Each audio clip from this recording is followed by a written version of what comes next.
먼저 사과의 말씀을 드리겠습니다. 게을러 가지고 중노릇을 잘 못하고 풀어두었다가 며칠 동안 좀 기도한다고 그래서 모두 잠들어가지고 소리가 말지 못합니다. 이 사과드리겠습니다. 현재 이 자리에 서보니까 지나간 날 시간을 후송한 게 굉장히 아깝고 두려운 뜻이 앞서지 않습니다. 이 자리 우리가 머리를 깎고 멍으로서 입고 있으면 언제나 칼날위에 선 시간을 지내야 된다고 생각됩니다. 근데 우리는 오히려 머리를 길러가지고 부처님의 가르침을 흠모했을 때는 신심이 더 있었고 정진이 더 있었던 것 같은데 머리를 깎고 멍으로서 입으면서 도리어 게을러져 버리고 잘못된 타성 속에 떨어진 시간이 더 길어지는 것 같습니다. 내 자신이 지금 이런 생활을 하고 있었기에 오늘 스님네 앞에 새삼스럽게 서장책을 들고 이렇게 말씀드리는 참 드렸습니다. 이 자리는 나는 언제나 이 자리가 참 두렵습니다. 이렇게 이 자리에 선다는 자체가 부초심이라고 하는 초심이 풀어져야 되는데 나는 아직 부초심이라는 심이 풀어져 있지 않습니다. 그래서 어른들이 너는 이 공부하면서 지나간 날 어른 밑에서 넘긴 책장 이야기를 가지고 젊은 분들하고 대화를 좀 나누고 살지. 왜 그렇게 사느냐. 한평생 겪는데 두 가지를 겸해서 할 수가 없습니다. 나는. 내일 조금 살핀다고 하면 이쪽이 안 되고 이쪽과 하다가 보면 내일이 안 되고 한평생 그런 모습 속에 좀 살고 있습니다. 지금도 두 가지 일이 나에게는 안 됩니다.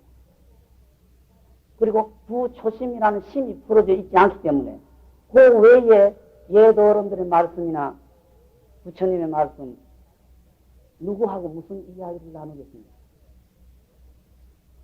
이 자리에 해필 꼭 선실의 조실 스님의 생활뿐만 아니고 부처님의 경전이나 그 조사의 어록을 가지고 말씀을 나눈다는 사람은 칼날위의 선구와 같다고 내가 말씀을 드렸습니다. 지금 돌아가신 예도 어른들의 말씀을 어느 어른을 꼬집는 것은 아닙니다. 도모사에서 동산노 스님이 처음 도모사 조실로 딱 취임하셨다고 해야 되려는지 하셔서 첫 산중 법문을 하시는 자리에 금복노 스님이 앞에 계셨습니다. 두 어른이 갑장되셨으니까 그러실 거예요. 같이 걸망을 지신 도반이시고 동산노 스님께서 법무사에 그 결혼하신 스님네 청을 받아들여서 법무사 조실을 이렇게 딱 나서가지고 그러면 자리에 앉으셔서 시자들의 절을 받으시고 일어나서 법상에 등단하시려고 딱 걸음을 옮기시는데 금복노 스님께서 뭐라 할래? 이렇게 하셨어요. 여러분들은 그때 뭐라고 답을 했어야 됩니까? 얼마나 무서운 칼날입니다. 동산노 스님께서 주춤하셨다가 그대로 단상에 올라가셨어요. 단상에 올라가셔서 주장자를 잡으시고 개송을 읊으시니까 금복노 스님이 딱 자리에서 이렇게 싹대지를 하면서 차라리 펄펄 끓는 구리샘물을 마시고 있고 불붙게 달한 쇳덩어리를 씻고 있을지언정 그따위 짓은 하지 말라. 그러시고 금복노 스님이 자리에서 나가셨어요. 나는 강당에 있어가지고 강사라고 하는 이름 아래 책을 들고 있어도 부처님의 제자들은 거기에서 살아야 되는 것이 부처님의 제자의 생명이라는 걸 언제나 생각을 하고 있습니다. 그게 풀어지지 않기 때문에 초심 책 한 권도 여러분들하고 대화를 나눌 자신이 없고 자격이 없어요. 그 내가 지금까지도 책을 덮어놓고 요즘에는 신도들 속에 목탁치는 타락된 생활을 하고 있습니다. 하고 있지만 언제나 머리를 깎고 목무릇을 입고 있는 사람은 칼날 위에 서서 있다는 걸 잊어버리지는 않고 있습니다.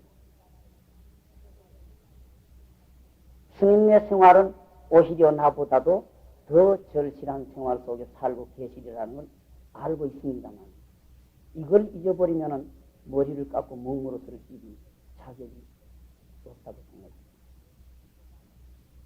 특히 이 서장은 내가 가장 좋아하고 존경하는 사상이면서 중노릇을 하는 데에 주춧돌이 되는 사상이 서장의 사상이라는 걸 늘 생각을 하고 있습니다. 특히 무자화두의 십종병 같은 것은 내 체험으로는 무자화두에만의 십종병이 아닙니다. 1700공안에 근본되는 병통이 십종병에서 벗어나야 하며 염불, 주력, 기도 모든 부처님의 제자의 수행에 이 10가지 병통에서 벗어날 때에 그 정지는 이루어지고 그 염불이건 주력이건 간경이건 참액은 자선이건 이 십종병에 하나라도 걸리면 그때는 이 공부가 성취되지 않는다고 내가 생각하고 믿고 있습니다. 그리고 이걸 늘 내가 부탁을 드리고 있습니다. 염불을 하건 주력을 하건 기도를 하건 이 십종병에 걸리지 말아야 공부가 성취된다고 부탁을 드리고 있습니다. 이렇게 해서 서장의 사상은 이 머리를 깎고 멍무릇을 입고 있는 우리의 근본 실천 사상이 되어야 될 것이고 또 금강경에 보면 언제나 아상, 인상, 중생상, 수자상이라고 하는 4가지의 모습이 이렇게 말씀이 됩니다만 홀또 뭉쳐서 냅니다. 내라고 하는 것이 얼마나 무서운 죄의 뿌리가 되고 내가 얼마나 커다란 원의 덩어리이며 장의 덩어리입니다. 이건 우리를 생각하고 살아야 되는데 내가 늘 종단의 일이나 모든 일을 옆에서 볼 때에 늘 한평생 조계종의 승려로서는 언제나 지송하고 가장 근본 경전인 금강경의 아상, 인상, 중생상에서 벗어나서 살아야 된다는 걸 배우는 머리 깎은 우리 자신이 그 테두리를 벗어나지 못합니다. 특히 머리를 깎고 혼자 사시면서는 그 테두리에 점점 더 심히 들어가는 것 같습니다. 여러 스님네 현재 생활이 어떻습니까? 이런 생활을 반성하면서 여기에서 우리가 경의 말씀을 한 말씀이라도 명심을 하면서 이 테두리에서 이런 잘못을 벗어나야 되겠다는 노력이 곁들여져 있는 동안은 향상하고 있는 거고 이 생각마저 없다고 하면은 완전히 머리를 깎아버린 본의를 잊어버린 생활이 아니겠습니까?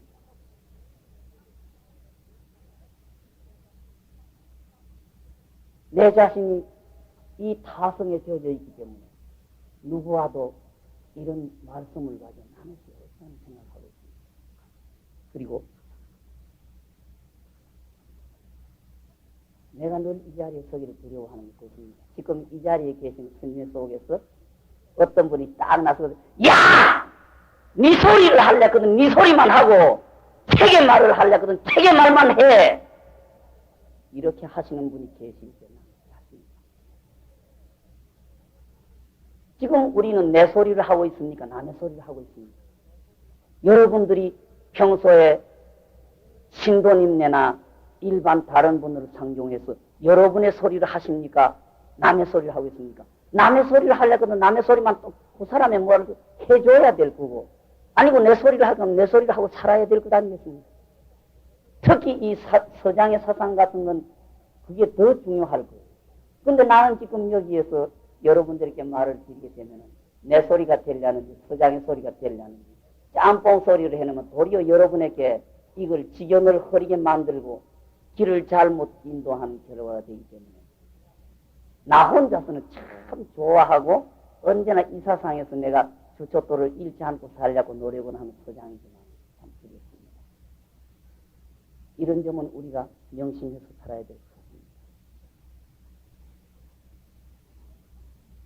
이래서 내가 서장이라는 것 나 혼자서는 좋아하면서 막상 스님과 함께 이 대화를 나누려고 하니까 두려움부터 먼저 앞서고 어떻게 해야 서장의 말씀을 그릇 전달하지 않고 한 말씀이라도 바로 전달할 수 있으려는지 두렵지만 합니다. 미리 사과를 드려두고 서장을 엮어보겠습니다. 모두 이 자리에 계시는 어른들이 다 지나간 시간에 강원반에서 다 지나셨고 또 현재 실생활에서 벌써 10년 내지 20년을 일반 실생활 속에서 서장사상을 그대로 준수해 사신 어른이기 때문에 나의 이야기가 도리어 군더더기 되리라고 생각을 합니다. 그러나 내 나름대로 이렇게 풀이를 해보겠습니다. 구태여 초학자처럼 원문을 풀어가거나 지적을 하거나 이건 피하고 단 알기 쉬운 말로 이야기로 엮어서 가겠습니다. 서장이 이루어진 환경이나 배경은 필요 없다고 생각됩니다. 그러나 서장을 지으신 대해 스님은 참 인물 중에 뛰어나신 인물이었던 것 같습니다. 행장에도 보면은 2,000명이라고 그랬는데 이 중국 기록이나 일본 기록 같은 걸 보더라도 12,000명의 대중이 모였지 그대로 2,000명이라고 하는 기록을 잘 못이다. 12,000명이나 되는 대중이 언제나 대해 스님 밑에서 지도를 받았다. 그리고 이 대해 스님이 살아셨을 무렵이 송나라가 북쪽의 금나라, 결국 원나라겠죠.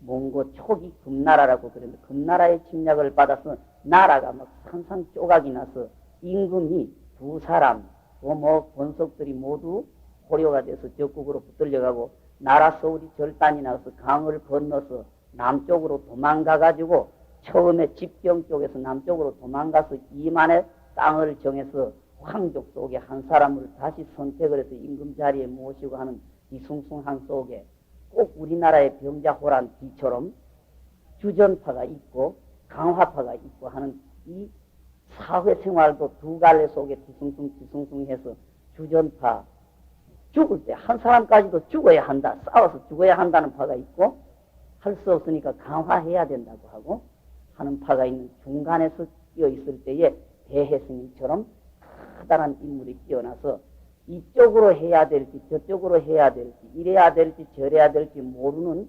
갈팡질팡하고 있을 그 무렵에 칼날로 비어서 오죽 하나 자기가 택한 길 하나 육체가 없어져도 그 길을 갈 뿐 절대 이쪽 저쪽으로 망설여서는 안 된다는 이런 사상을 고취시켜서 나라의 일에도 커다란 도움을 주신 이런 어른은 전무후무하신 어른 같고 심지어 임재 스님의 재생이라고 하는 평까지 받으신 어른이신데 이 어른의 말씀 하나하나가 참 칼날입니다. 처음부터 끝까지 앞에 말씀 올린 대로 우리 스님네의 사상의 주춧돌이 돼야 될 것이 이 서장의 사상이고 또 내가 생각할 때는 그래요.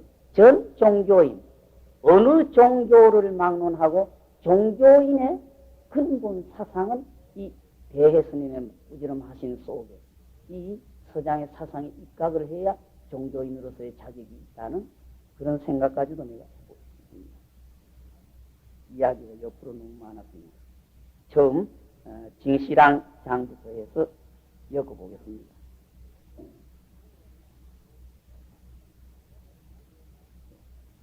제목이나 모든 걸 다 줄이겠습니다. 바로 본론으로 들어가서 말씀을 올리겠습니다. 한 가지 우리가 짚고 넘어가야 될 거는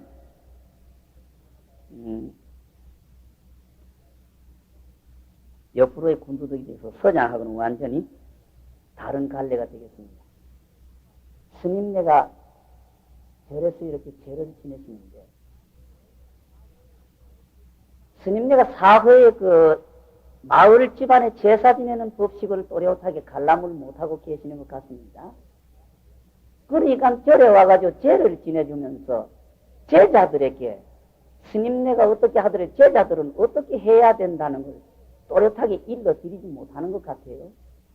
그러니까 제자들은 절에 와가지고 자기 집에서 늘 제사를 지내는 식수는 어떤데 절에 와가지고 제를 지내니까 스님네 이 제의식의 식순 순수하고 자기들하고 어떻게 해야 될지를 몰라가지고 오리둥절하고 스님네는 스님대로 또 또렷하게 그 사람들의 그 의식 절차를 분간을 못하고 있으니까 당신들은 어떻게 하세요 소리도 못 해주고 그 사이에서 오름한 식으로 이렇게 진행이 되는 것 같아요. 예. 그런데 여기에서 그 마을 사람들, 우리나라에도 옛날에 그랬습니다만은 어렸을 때부터 쓰는 걸 이름이다 그러죠. 이름, 명자, 이름. 그리고 이 우리나라에서 지금도 20세를 성인을 칩니까? 성인식이 있지 않습니까? 성인식. 예. 성인식 한 다음에 이름을 짓는 것을 자라고 그러죠. 자.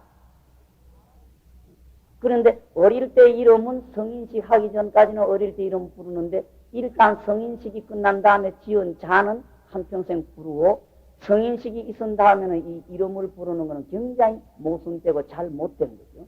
그러다가 나한테 장성한 다음에 그 선생님이 지어주시든지 친한 그 친구끼리 맞든지 호를 만들면은 호를 이렇게 상용하는데 호가 없는 사람은 이 자라고 하는 것을 늘 썼죠. 그리고 옛 어른들을 존경하는 뜻에서 성씨를 먼저 붙이고 호를 뒤에 붙이는 건 커다란 실수입니다. 이게 한 가지 예를 들어서 이태계 선생님, 이율곡 선생님 이런 표현 방법은 굉장히 무식하고 모독되는 표현 방법입니다.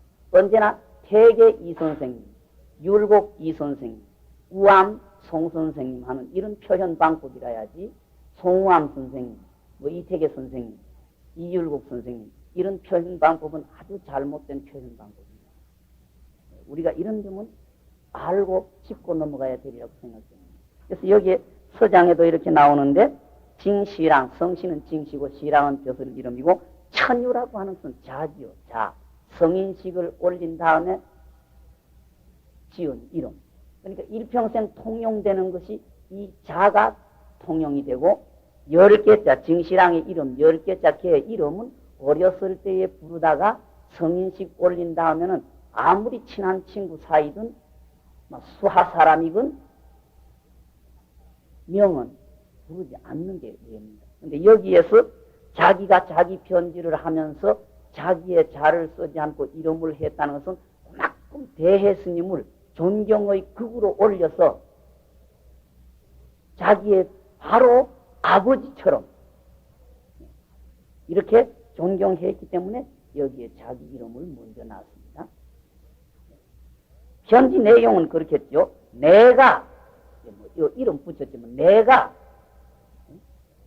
전에 몇 년 전에 내가 옛날에 장사 땅에 살 때에 당신의 스승이신 원호 스님의 편지를 받았습니다. 그랬더니만은 그 편지 속에 당신의 스승이신 원호 스님이 당신을 칭찬하기를 늦게 만난 제자다. 이것은 대해 스님 37살 때에 원호 스님이 70이 넘으셔서 만나신 수승상자시니까요. 그 편지 속에 당신을 칭찬하기를 늦게 만난 인연이지만은 그 종고, 나의 제자 종고가 그 깨친 바가 참 보통 사람의 차원을 넘는 기특한 차원이다 하는 그래 칭찬을 했고 연이 있거든 한번 이야기를 들으라는 말씀이 그 편지 속에 있으셨습니다. 그 편지를 받고 난 다음 내가 종고 스님을 뵙고 종고 스님의 가르침을 받아야 할 텐데 하는 생각을 하루에도 2번씩 3번씩 번복해서 내 가슴 속에 종고 스님, 원호 스님 같은 어른이 그렇게 칭찬하시고 추천해 주시는 종고 스님을 뵙고 종고 스님의 가르침을 받아야 할 건데 하는 생각을 하루에도 2-3번씩 하면서 8년이라는 세월이 흘러갔습니다. 그런데도 내가 한 번도 그 사이에 스님을 직접 뵈러 갈 틈이 없었고 이거는 내가 신심이 약해서 그랬든지 여러 가지 인연에 얽혔든지 그렇게 해서 지금 8년이 넘었는데 언제나 내 가슴 속에는 직접 스님을 뵙고 가르침을 받지 못하는 것이 남아가지고 일상에 내 가슴 속에는 스님에게 대한 기대와 바람이 큽니다. 내가 어려서부터 발심을 했다. 이거는 송나라 무렵에는 불교를 모르면은 세속의 선배, 벼슬 하는 사람 노릇을 못할 만큼 불교하고 유교하고 사회 정치하고 완전히 한 덩어리가 돼가지고 있을 무렵이니까 지금 태국에서 뭐 일반 사회 출세하려고 하면은 어떻든 3년 이상 절에 가서 중노릇을 해야 되는 것이 원칙이 돼가지고 있다는 말을 들었습니다. 그러듯이 송나라 시절에는 이 불교 모르고 불교의 경학이나 불교의 수행, 특히 이 선불교를 모르고 있으면은 일반 사회생활을 하는데도 그만큼 이 영향도 있었고 무식한 사람이라는 지칭, 고루하다는 지칭을 받지 않기 위해서는 했기 때문에 어려서부터 내가 발심했습니다. 그래서 선지식에게 참석해서 이 일을 물었다. 생사대사에 대해서 법에 대해서 물었다. 그랬었는데 약반한 뒤에 성인식을 갖추고 또 결혼하고 벼슬을 하다가 보니까 곧 결혼하고 벼슬을 하는데 날려서 공부가 순일지 못해가지고 덤벙덤벙해서 이제 늙었다. 한평생 늙었습니다. 그러나 아주까지도 들은 바가 없다는 것은 여기서 자기가 어떤 차원을 체험한 바가 없다. 깨달은 바가 없다는 이야기와 같아집니다. 깨달은 바가 없어가지고 항상 스스로 남들에게 부끄럽고 그렇습니다. 한탄스럽습니다. 그런데 내 원은 적거나 야트막한 데 있지 않습니다. 이거는 여러분들이 고등학교 다니실 때 다 체험하시고 강원반에서 강사 스님에게 경어를 들으면서 다 체험하신 차원입니다. 고등학교 2, 3학년 때 되기 시작하면 아이고 시시해. 저기 선생이라고 월급 얻어 처먹고 저따구 강의를 하고 있어. 내가 해도 저보다 낫다는 생각이 날 무렵이 있고 강원반에 와서 여러분들이 경어를 피고 있을 때도 아이고 강사 스님 안타까워. 저 실력 가지고 강사한다고. 아이고 내가 해도 저거보다 아이고 답답해.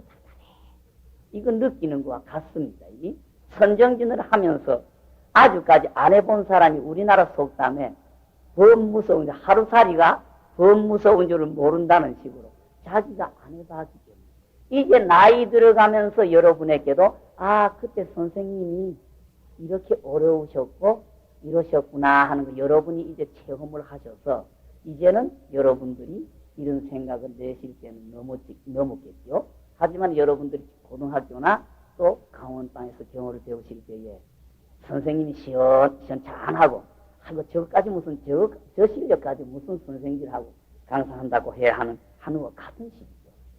정지는 안 해본 사람. 그러니까 내 생각은 크다. 하만 하고 말만 말이었지. 했다고 하면서 한 건지 안 한 건지 표 없는 그 따위짓은 안 하겠다. 내가 옛날에 중노로서 처음 하면서도 그 위에 어른들이 참 내 눈에 시원찮았습니다. 한평생 절에 계시다고 하면서 뭐 절에 하고 심지어 어떤 무식한 노스님네를 보면서 한평생 절에 있었다고 하면서 경 말씀도 모르고 옛 어른 말씀도 모르는데 나이 들면서는 참 그런 어른들이 얼마나 거룩하고 장한 어른이었었던가. 나는 지금 맨발을 뻗고도 그런 어른들의 뒤를 따라갈 수가 없다는 생각이 그때 왜 그런 어리석은 생각을 냈을까 했었던 생각이 납니다. 지금 징계 생각이 그러죠. 공부를 실제 해보지 않고 있는 사람이지. 하마하고 말만 말하지. 했다 하면서 깨달았다 하면서 지난해나 똑같은 차원에 조금 더 차이가 없는 저런 짓 하는 그런 생각이 이걸 조금 변명하고 있습니다. 깨닫지 못한 적마다 차라리 모르면 모르고 덮어놓을지언정 깨달으면은 고인들이 바로 친통해서 도를 깨달았다 하면 신통 변화를 막 부린다는 그런 차원까지 내가 가지. 어리석은데 도 깨달았다 하면서 신통 변화도 하나 부리지도 못하고 옛 어른들의 10분의 1, 100분의 1조차도 다 가지 못한 저 따위 상태에서 하는 이런 생각이죠. 바로 고인이 친히 징덕한 곳에 도착해서 크게 끝나는 땅이라고 내가 생각합니다. 이 생각은 조금 내가 후퇴해가지고 퇴타했다고 할까. 후퇴했다는 퇴타한 생각이 아니다. 내가 이 일상의 공부를 지으면서 공부가 순일지 못하는 것이 내가 느껴지니까 생각의 뜻은 크면서 힘은 약한 상태 같습니다. 그래놓고 또 다시 지나간 날 말씀. 옛날에 그 통간 매우 빌다 그렇지요. 간절하게 빌었다. 원원 오스님에게 간절하게 빌면서 애원하다시피 해서 법문을 부탁을 했더니 노스님께서 나에게 법의 6가지의 말씀을 내가 보여주셨습니다. 근데 요거는 법의 6단은 한 자리에서 한꺼번에 뚝뚝뚝 한 가지, 두 가지, 세 가지, 네 가지, 5가지, 6가지를 해주셨다고 보는 것은 잘못이라고 생각됩니다. 배울 때마다 하나씩 이렇게 해주신 거, 이렇게 따지니까 6갈래 그 법문을 해주신 것 같습니다 하는 말로 봐야지, 그 자리에서 한꺼번에 6가지 법문을 계속해서 이 법문, 저 법문, 이 법문, 저 법문을 했다고 보는 것은 잘못인 것 같습니다. 예. 그리고 지금 요걸 한꺼번에 봤다고 해서 그 법의 6단이라는 거, 심지어 그 원호 스님의 문집 속에도 징계거사에게 그 법의 6단을 보였다는 기록이 나오고 하기는 합니다만은, 지금 우리나라에서는 옛날부터 법의 6단은 지금까지도 미지수로 제쳐두지요. 예. 뭐 뒤에 사기에 보면은 뭐 양구하고 활하고 무슨 뭐 눈썹을 끔쩍거리고 방을 치시고 뭐 했다는 이런 이야기도 나오고, 또 무슨 교리상 이야기도 나오고 합니다만, 아직도 이 법의 6단은 정확하게 뭐다 드러난 게 없습니다. 그리고 단 한 가지 우리가 짚고 넘어가야 될 건, 법의 6단이라 그래서 징계처사를 가서 법문 들었을 때 그 자리에서 한 번 갔을 때 한꺼번에 이렇게 보여줬다는 것보다도 징계처사가 여러 차례 가서 법문을 이렇게 부탁할 때마다 어떤 때는 이 방법으로, 어떤 때는 저 방법으로 이렇게 해서 6가지로 이렇게 이야기를 해주셨습니다. 그렇게 보는 게 낫겠죠. 그 처음에는 바로 이 일을 보여주셨다. 바로 이 일을 보여주셨다는 것은 어떤 방법을 쓰셨는지 모르겠습니다. 그러나 선녀에 보면은 고봉원 여선사가 항상 해랑선사에게 갔을 때 무자화두를 가르쳐 주셨으면서도 늘 매일 조실방 문법을, 그 조실방에 아침 인사 드리러 가면은 주먹을 가지고 가슴 쪽으로 내밀어서 성장 끌고 다니는 이놈 먹고 하셨다는 거죠. 매일매일 아침 인사 드리러 가면은 그 인사 드리러 가시는 분 가슴 앞에 확 찌박는다고 보다도 바로 가슴 앞에 주먹을 팍 내주면서 이 성장 끌고 다니는 놈 어떤 놈고 하는 말씀을 늘 해주셨다고 하듯이, 그런 게 바로 이 일을 보이셨다, 그렇게 되겠죠. 네.